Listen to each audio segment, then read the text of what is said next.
Сәлеметсіздер ме менің оқырмандарым, сіздермен Таңшолпан.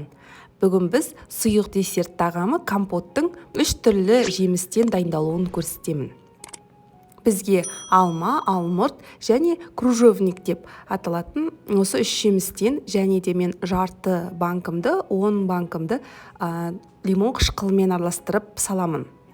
Барлығын жуып тазалап аламыз. Жемістерімізде, банкілеріміз бәрін стерилизовать етіп, қапағында буға қайнатып, барлығын тазартып аламыз. Теңдей бөлдім. Яғни 12 банкыма мен тек алма мен алмұртты ғана салдым, ал қалған 10 банкіге мен жаңағы 3 жемістің барлығын араластырдым. Ортадан төмен немесе әртүрлі өткенде мен аздан жасағам. Осы жолы кішкене көп-көптен салайын деп шештім. Қайнап атқан қатты ыстық суымызды осылай барлық банкілердің үстіне құйып шығамыз. 10-15 минут бойы тұрады. 30 минут тұрса да болады. Әбден өздеріне суды сіңіріп, жемістің цветі шыға бастаған кезде осылай әдемі болып, ыдысымызға қайтып суларды құйып аламыз. Оның үстіне қант саламыз. 3 литр банкіге мен 2 кесе, 200 граммнан 400 грамм қант салдым.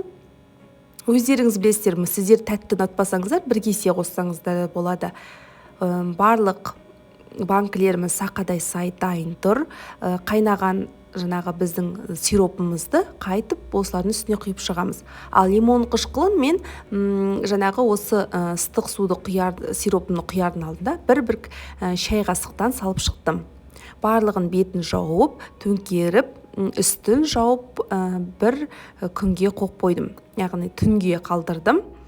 Келесі күні барлығын алып жертөреге погребке түсірдім. Өздеріңізде қандай жеміс түрі бар, сол жеміс түрінен жасап көріңіздер. Мен соңына дейін болғандарыңызға рахмет.